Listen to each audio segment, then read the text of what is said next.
जय हिंद दोस्तों, स्वागत है आपका एक बार फिर से मेरे YouTube channel supreme math by Rishi में। उम्मीद करता हूं कि आप सभी स्वस्थ होंगे। तो शुरू करते हैं HSSC group C group D के लिए मैथ की महा मैराथन। पहला क्वेश्चन स्क्रीन पर। जो भी स्टूडेंट मेरे चैनल पर नया है तो चैनल को सब्सक्राइब कर लेना ताकि इस तरह की वीडियो जल्दी जल्दी आपको मिलती रहे। पहला क्वेश्चन देखो, 469 प्लस 174 का स्क्वायर माइनस 469 माइनस 174 का स्क्वायर अपॉन 469 इंटू 174। देखो, जब भी आपको ऐसा क्वेश्चन दिखाई दे इसका मतलब ये समझ जाना ये अलजेब्रा की फॉर्म में है। इसको ए मान लेते हैं, देखो ए, इसको बी मान लेते हैं, ए बी ए बी। अब देखो ए प्लस बी का स्क्वायर इसको खोल लेंगे तो क्या आएगा, A square plus B square plus 2ab minus A square plus B square minus 2ab upon ये हो जाएगा ए और इंटू बी। अब इसको देखो, A square plus B square plus 2ab, यहाँ पर माइनस का है तो ये माइनस का हो जाएगा, ये प्लस का हो जाएगा। तो A square minus B square plus 2ab upon A into B. A square minus का ये कैंसिल हो जाएंगे, बचेगा क्या, 2ab प्लस 2ab कितना हो जाएगा, 4ab अपॉन ए और बी। ए बी से ए बी कैंसिल हो जाएगा तो आपका आंसर आ जाएगा 4। यदि a इज इक्वल टू √3/2 है तो इसकी वैल्यू बतानी है। देखो, जब भी आपकी a की वैल्यू ये गिवन हो तो इसकी वैल्यू क्या होगी, देखो सिर्फ क्या करना है, √3 प्लस 1/2 ये हो जाएगा। प्लस का निशान है तो एक जोड़ देंगे। अब क्या है, माइनस का निशान है तो √3 माइनस 1/2 ऐसा लिख देंगे। दो आ जाएगा आपका एलसीएम, ये हो जाएगा √3 plus 1 plus √3 minus 1 minus 1 plus 1 cancel हो जाएगा। ऊपर आ जाएगा आपका 2√3/2, 2 से 2 कैंसिल हो जाएगा तो आंसर आपका आ जाएगा √3। नेक्स्ट क्वेश्चन देखो, ए एक नल किसी टंकी को 6 घंटे में भर सकता है। जब आधी टंकी भर जाती है तो इस प्रकार के 3 और नल खोल दिए जाते हैं तो टंकी को भरने में कुल कितना समय लगेगा। देखो, मान लेते हैं ए है ये नल, ये 6 घंटे में भर देता है टंकी को। इसका मतलब क्या किया इसने, आधी टंकी जब भर जाती है, आधी टंकी भर जाती है तो 3 नल और खोल दिए जाते हैं। तो इसका मतलब आधी टंकी यानी कि 3 जो लीटर पानी है वो ए द्वारा भरा गया है 3 घंटे में। एक तो ये काम हो गया ए द्वारा। तो सेम टाइप के बी सी डी इतनी ही कैपेसिटी के हैं, 3 नल और खोल दिए जाते हैं। इनका एलसीएम ले लेंगे, 6 लीटर टोटल क्या है टंकी की कैपेसिटी है। तो यहाँ पर 6 एकम 6, 1 1 1, ये इनकी आ गई अक्षमता। अब क्या है, आधा पानी तो भरा जा चुका है, 6 लीटर था टोटल भरना था, आधा इसमें से भरा जा चुका है, रह गया कितना, 3 लीटर पानी और डालना है। 3 लीटर पानी और भरेंगे तो चारों एक साथ इकट्ठे चलेंगे तो 1 2 3 4, तो 1 घंटे में 4 लीटर पानी भर देते हैं। तो भरना कितना है, 3 लीटर, तो 3/4 घंटे। इसको मिनट में कन्वर्ट कर लेंगे, 3/4 को 60 से मल्टीप्लाई कर लेंगे तो आ जाएगा 15 45, यानी 45 मिनट और लगेंगी। पूछ क्या रखा है कि टंकी को भरने में कुल कितना समय लगेगा। 3 घंटे तो यहाँ पर ए ने लगाए हैं और 45 मिनट ये टोटल चारों द्वारा, तो 3 घंटे 45 मिनट में टंकी क्या हो जाएगी, भर जाएगी। ये आंसर हो जाएगा। एक काम को 14 दिन में कर सकता है, ए करता है 14 दिन में, बी करता है उसी काम को 21 दिन में। एलसीएम ले लेंगे, 42 14 तिया 42, 21 दूनी 42, ये आ जाएगी एफिशिएंसी यानी कि अक्षमता। ठीक है। अब क्या कर रखा है कि एक साथ काम शुरू करते हैं लेकिन एक काम पूरा होने से 3 दिन पहले काम छोड़ देता है। इसमें क्या है, ध्यान रखना, जो काम छोड़ रहा है ना उसी का काम, जिसने काम छोड़ा उसी का काम जोड़ा, ये अब बात ध्यान रख लेना। तो ए ने काम छोड़ा 3 दिन पहले, यानी कि ए अगर 3 दिन और काम करता तो कितना काम कर देता। ए देखो 1 घंटे में कितना, 3 टेबल बना देता है। तो 3 अगर दिन और काम करता तो 3 तिया 9, यानी कि 9 टेबल और बना देता। तो 9 इसमें कुल काम में जोड़ देना, अब हो जाएगा कुल काम 51। तो दोनों करते हैं साथ में तो 3 और 2 5, दोनों मिलकर एक दिन में यानी कि 1 घंटे में, हाँ दिन की बात कर रहा है तो 3 और 2 5, एक दिन में 5 टेबल बनाते हैं तो 51 को कितने दिन में बना देंगे, 10 सही 1/2 दिन में। ये आंसर हो जाएगा। जिसने काम छोड़ा उसका काम जोड़ा, बस ये आप ध्यान रखना है, ये आंसर हो जाएगा। नेक्स्ट क्वेश्चन देखो, एक बर्तन में 40 लीटर दूध है, 10% दूध निकालकर उसकी जगह उतना ही पानी मिला दिया गया। यह प्रक्रिया 2 बार और दोहराई जाती है। अब बर्तन में दूध कितना बचेगा, मोस्ट इंपोर्टेंट क्वेश्चन है। देखो टोटल कितना था, 40 लीटर दूध था, 10% इसमें से निकाल लिया तो इसका मतलब 10% कितना हो जाएगा, 4 लीटर निकाला है। तो फार्मूला हमारा क्या बनेगा, देखो टोटल दूध है 40 लीटर, 1 - जितना निकाला गया है 4 लीटर निकाला है, टोटल कितने में से, 40 में से।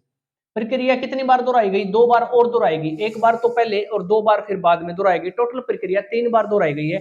तो इसको यहाँ पर क्यूब कर देंगे, तो 4 से काट लेंगे तो हो जाएगा 10, तो ये बनेगा 40 गुणा में 10 एकम 10 और यहाँ पर 1 माइनस का 9/10, तो 3 बार दोहराई गई है, तो ऐसे कर देंगे 9/10, तो दूध कितना बचेगा, 29.16 लीटर।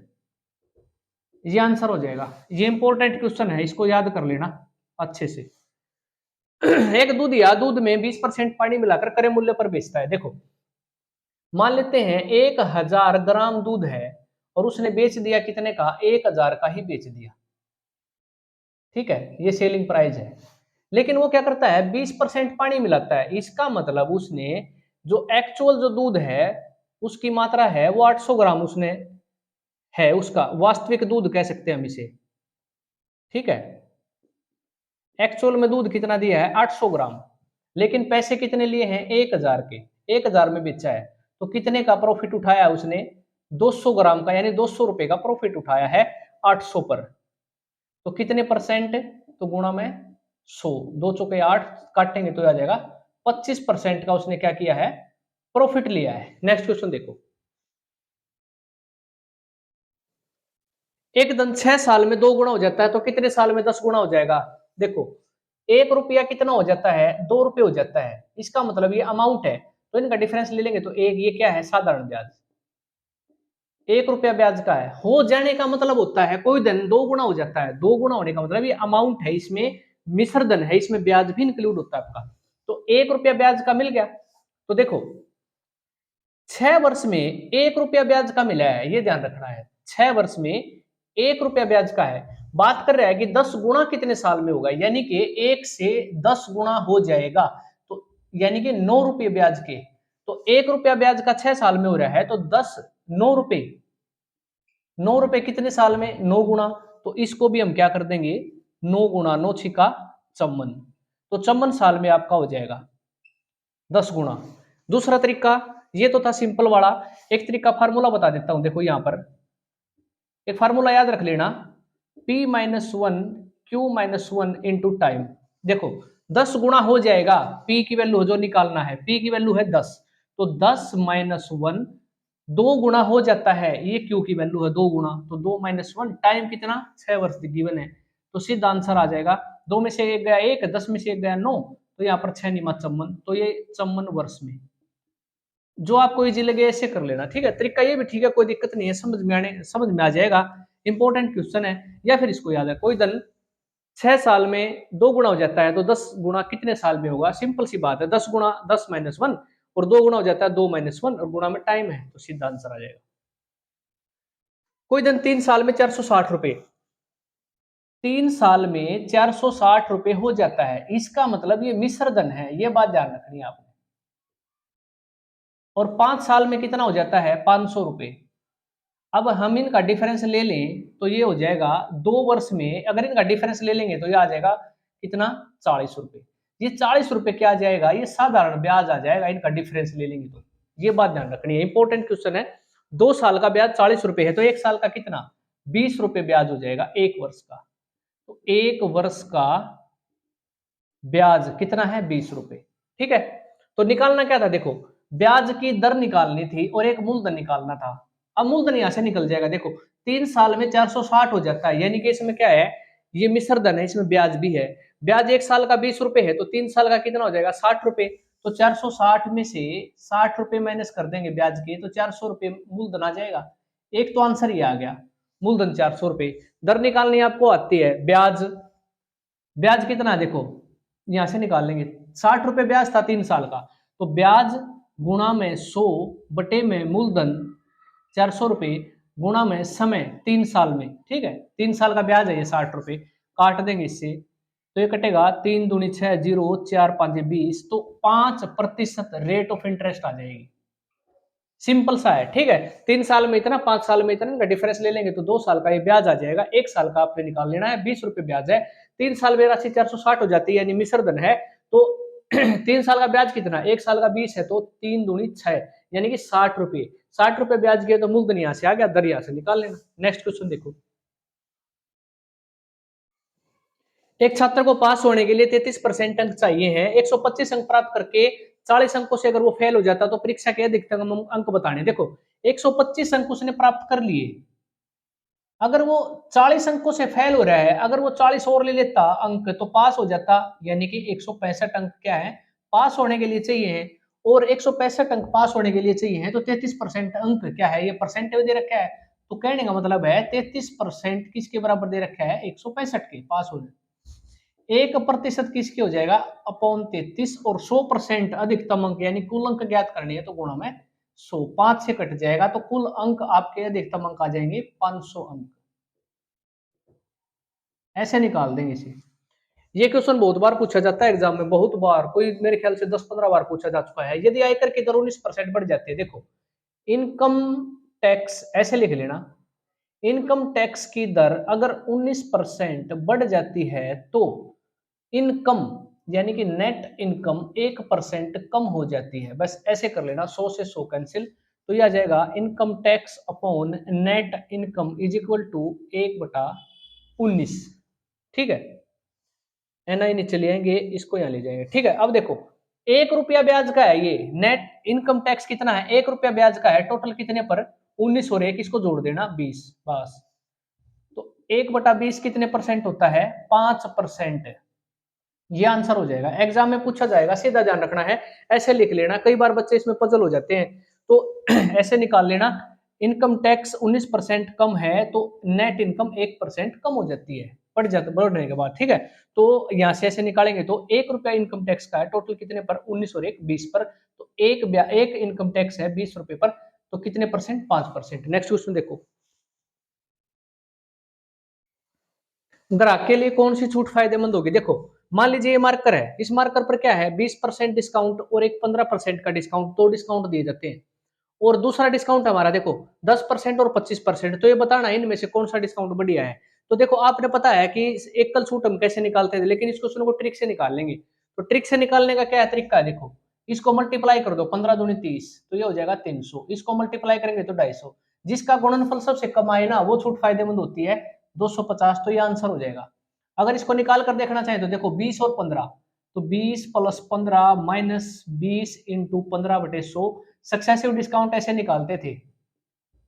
ये हो जाएगा 20 और 15 35, 35 में से 3 गया 32%, एकल डिस्काउंट तो ये हो गया।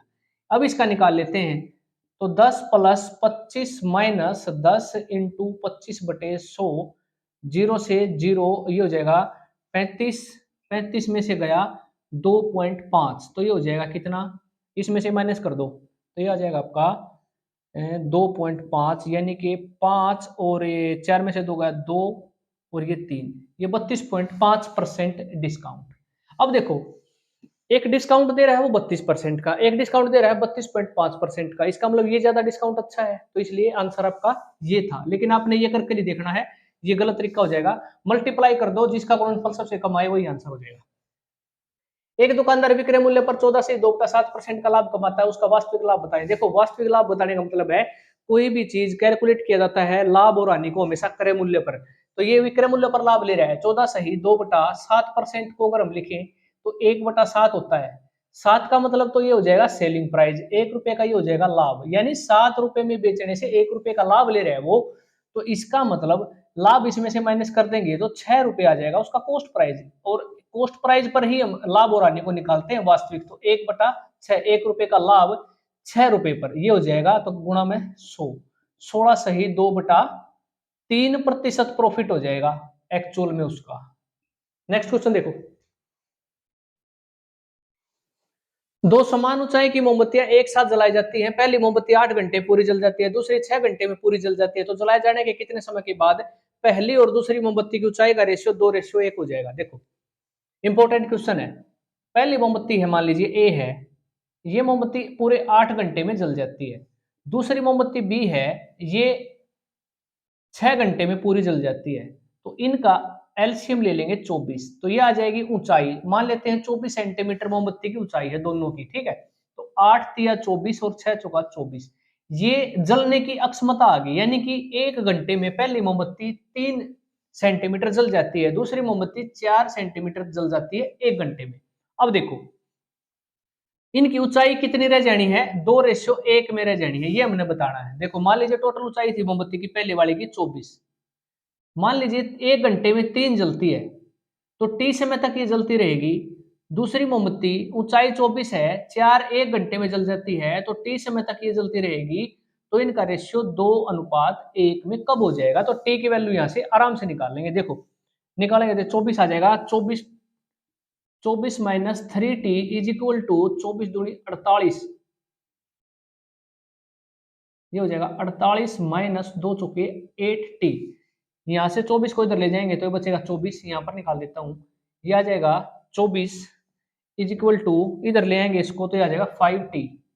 तो t की वैल्यू कितनी आ जाएगी, 24 बटा में 5, यानी 5 चौका 20, 4 बटे 5, 4 सही 4 बटा 5 घंटे के बाद क्या हो जाएगा, 2:1 में हो जाएगी। तो 4 घंटे तो पूरे हो गए, तो 4/5 को 60 से मल्टीप्लाई कर लेंगे मिनट के लिए, तो 12 5 60, 12 चौक 48। तो आंसर क्या आ जाएगा, 4 घंटे और 48 मिनट के बाद रेशियो 2:1 हो जाएगा। इंपॉर्टेंट क्वेश्चन था। जितनी देर में बिल्ली 6 छलांग लगाती है, यहां पर लिखेंगे कैट, यहां पर लिखेंगे डॉग। जितनी देर में बिल्ली 7 छलांग लगाती है, तो कुत्ता 5 छलांग लगाता है। तो कुत्ते की 5 छलांग बिल्ली की 6 छलांग के बराबर है, ऐसे लिख लेंगे। मल्टीप्लाई करेंगे, 5 में 7 को मल्टीप्लाई करेंगे, 5 7 35, और 6 में 5 की करेंगे तो 6 5 30, तो ये कितना आ जाएगा, 5 7 35, 5 6 30, ये उनकी चाल का अनुपात आ जाएगा। यही बताना था बस, ये आंसर हो जाएगा। नेक्स्ट क्वेश्चन देखो,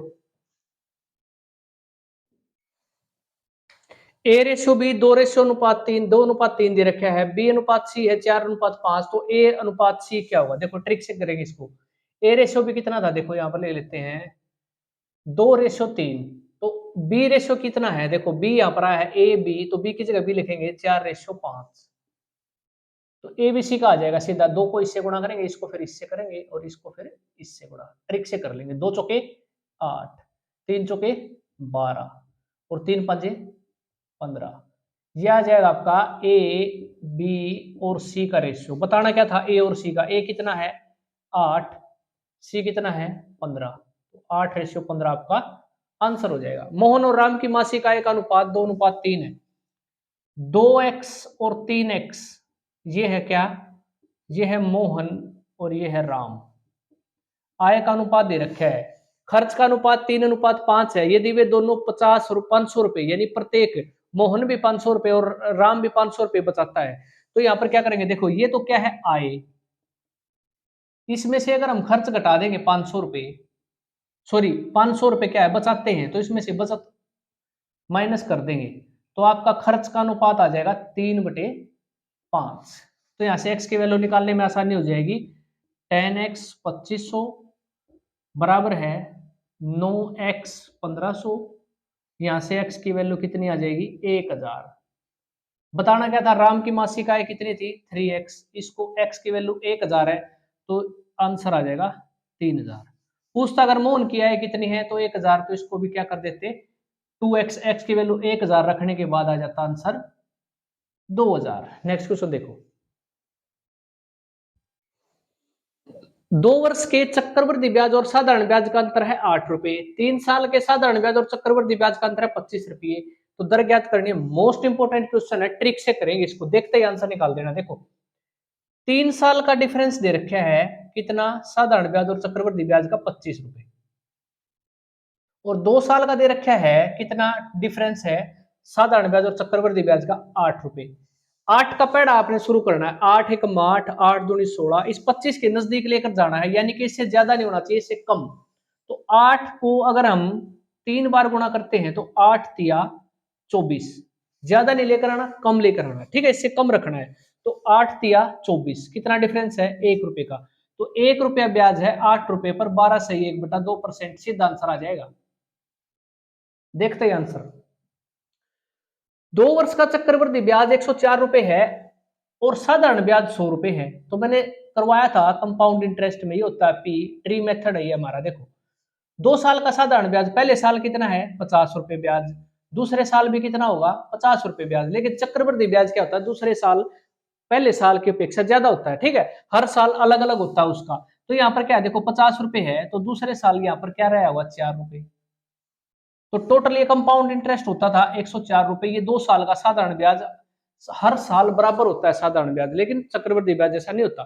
तो यहाँ से देखो 50 से यहाँ पर 4 आया है, तो 4 कितना परसेंट है 50 का, तो आपको पता चल जाएगा रेट ऑफ इंटरेस्ट 8% की। तो ये सीधा आंसर आ जाएगा। ठीक है, ये आपकी ट्रिक थी और इंपॉर्टेंट क्वेश्चन था, इसको भी याद रखना, ये ट्रिक है और आपका इंपॉर्टेंट क्वेश्चन है। देखते ही आंसर निकाल देना, पूछा जाएगा एग्जाम में। नेक्स्ट क्वेश्चन देखो,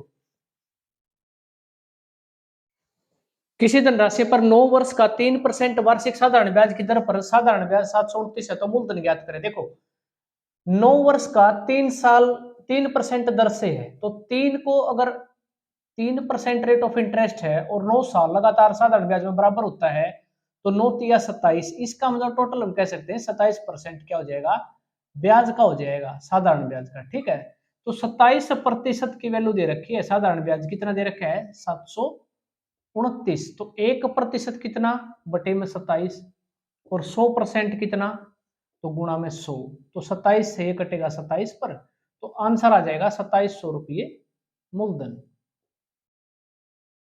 ये आ जाएगा।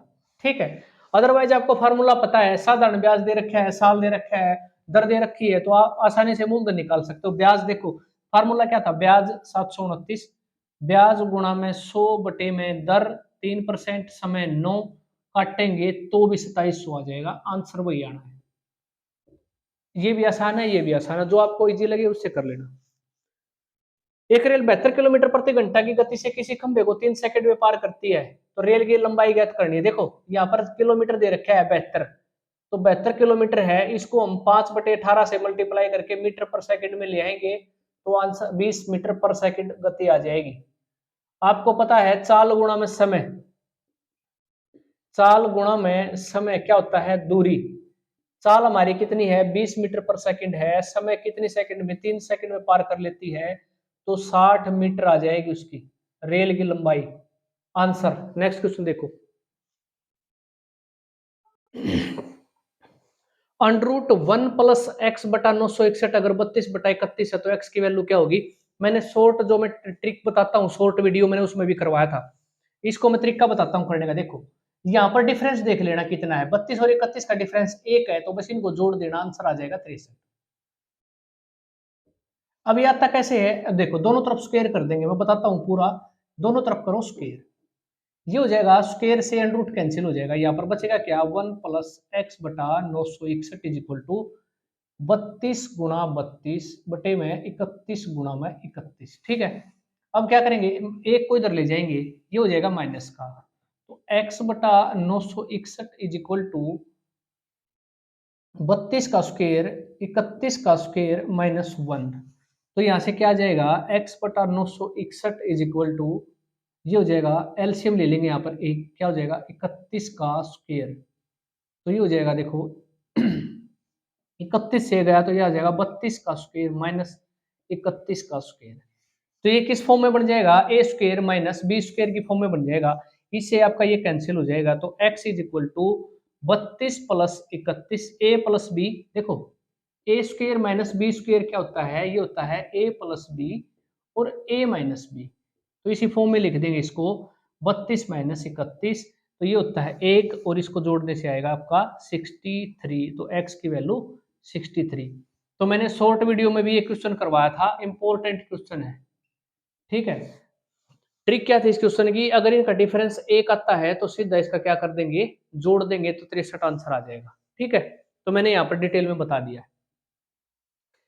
अगर ऐसा क्वेश्चन आता है √3 + √3 इस तरह इंफिनिटी तक जा रहा है, तो क्या करेंगे 30 के ऐसे फैक्टर बनाएंगे जो लगातार कंटिन्यूसली आते हो, यानी कि 5 × 6 5 × 6 30 जो लगातार आते हैं। ठीक है, अगर प्लस का निशान है तो बड़े वाली संख्या आंसर हो जाएगी, तो 6 इसका क्या हो जाएगा आंसर। अगर यहाँ पर माइनस का निशान होता तो छोटे वाली संख्या जो फैक्टर है ये आंसर हो जाता, माइनस का निशान होता तो। इसको देखो, ये होता है 2 की पावर x प्लस 3, 2 की पावर देखो इसको बेस बराबर कर देंगे, x plus 3 is equal to 2 की पावर 5। बेस बराबर है तो पावर बराबर हो जाएंगी, तो x plus 3 is equal to क्या हो जाएगा 5। तो x की वैल्यू क्या आ जाएगी 2। बताना क्या था, ये बताना था x की वैल्यू आपको पता है 2 है, तो 3 की पावर x की वैल्यू 2 रख देंगे तो ये आ जाएगा 1, तो 3 की पावर 3 ये हो जाएगा 27, ये आंसर हो जाएगा। नेक्स्ट क्वेश्चन देखो, 68 मीटर लंबाई और 51 मीटर चौड़ाई वाले एक हाल के फर्श को आच्छादित करने के लिए कम से कम कितनी वर्गाकार टाइल की जरूरत होगी। जब आपका कम से कम पूछा जाता है तो इसका मतलब एचसीएफ निकालना होता है। जैसे देखो, इसका मतलब क्या है, क्वेश्चन में देखो, ये कोई हाल है और ये क्या है, वर्गाकार टाइप का है, ठीक है। 68 मीटर लंबाई यानी कि ये है 68 मीटर लंबाई और 51 मीटर की है चौड़ाई। इसमें बताना है कि इसको आच्छादित करना है, यानी यहाँ टुकड़ी लगानी है टाइल्स। तो बड़े से बड़ा साइज यानी कि बताना है कि कम से कम कितनी टाइलें लगेंगी। इसमें अगर कम से कम टाइल लगेंगी तो इसका मतलब टाइल का साइज बड़ा होगा और इसका एचसीएफ निकालना होगा।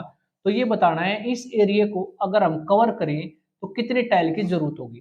तो क्या करना है आपको, देखो टोटल आपको पता है, एरिया निकाल लेंगे पहले तो, लंबाई गुणा चौड़ाई,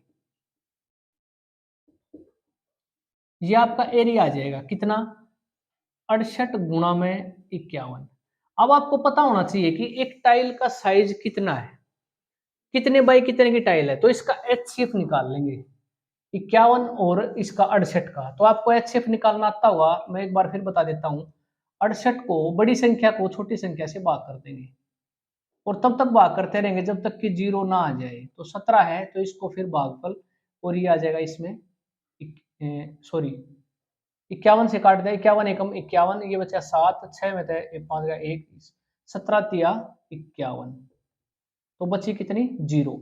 जब तक जीरो ना बच जाए तब तक भाग करते रहेंगे, तो 17 क्या आ जाएगा एचसीएफ। इसका मतलब इस जो टाइल लगेगी इसमें वो होगी 17/17 की। तो एरिया आपको पता है, इसका एरिया टोटल कितना है ये रहा, और इसको एक टाइल का एरिया से भाग कर देंगे तो टोटल टाइल पता चल जाएंगी। तो आंसर आ जाएगा 17 से काटेंगे, 17 चौका 68, 17 तिया 51, तो 3 चौके 12। तो कितनी वर्गाकार टाइलों की जरूरत पड़ेगी, 12 वर्गाकार टाइलों की जरूरत पड़ेगी, ये आंसर हो जाएगा। इंपॉर्टेंट क्वेश्चन था, ये पूछा जाता है हर एग्जाम में।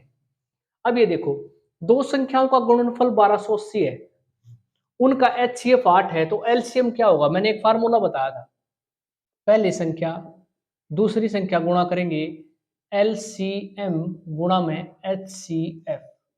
अब यहाँ पर देखो, पहली संख्या दोनों का गुणनफल दे रखा है 1280, तो यह लिखेंगे पहली संख्या और दूसरी संख्या का गुणनफल।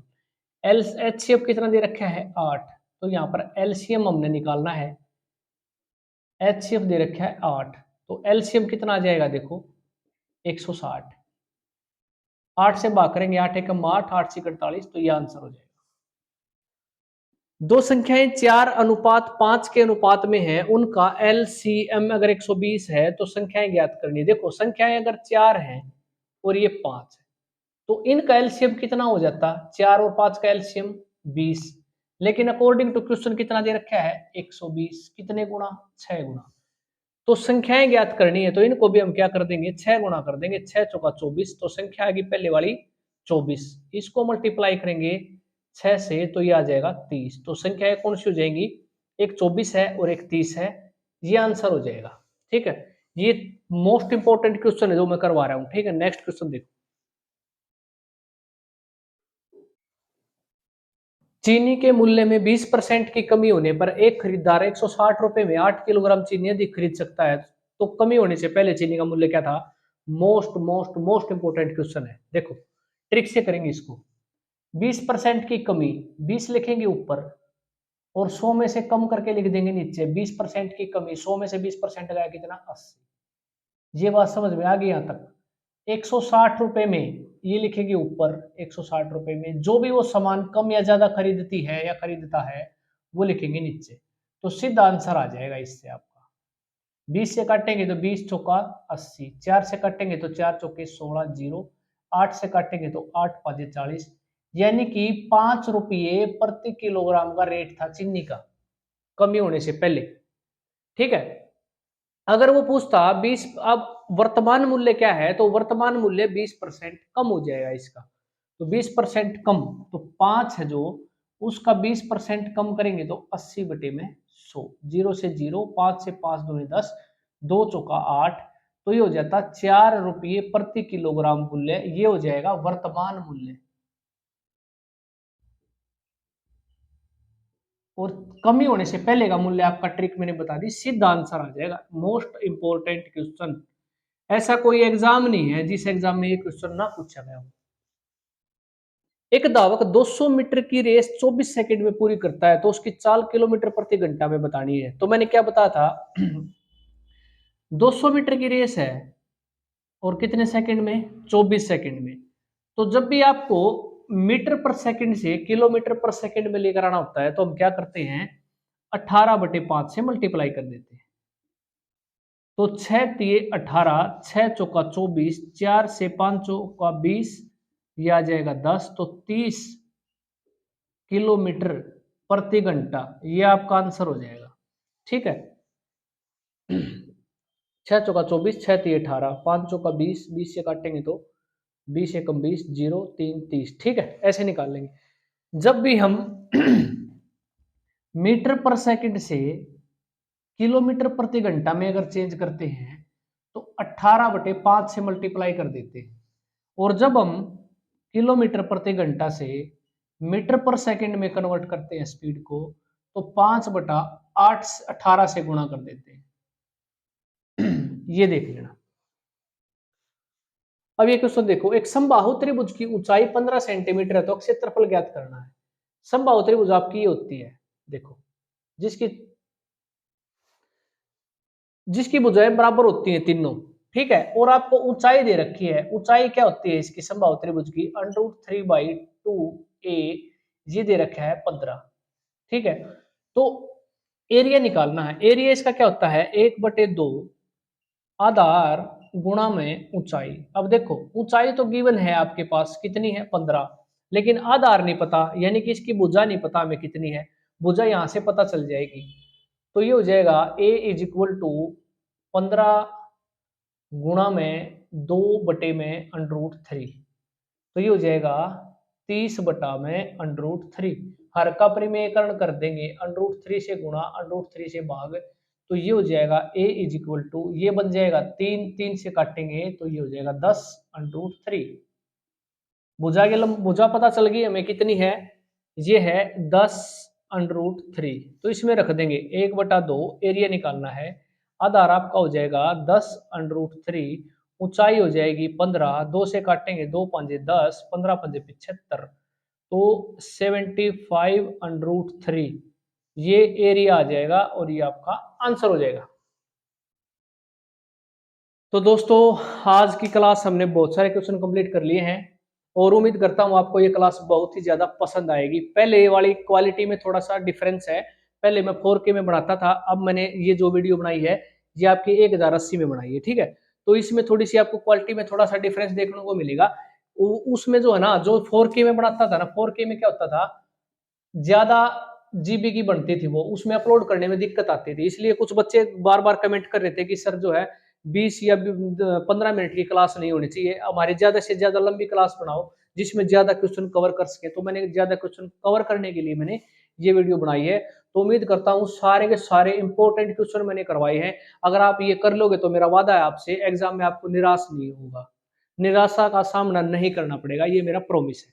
ठीक है, जो भी स्टूडेंट मेरे चैनल पर नया है तो चैनल को सब्सक्राइब करना वो आपकी जिम्मेदारी है, ताकि आपको नोटिफिकेशन सबसे पहले मिल जाए। तो मिलते हैं अगली क्लास में, तब तक के लिए जय हिंद, जय भारत।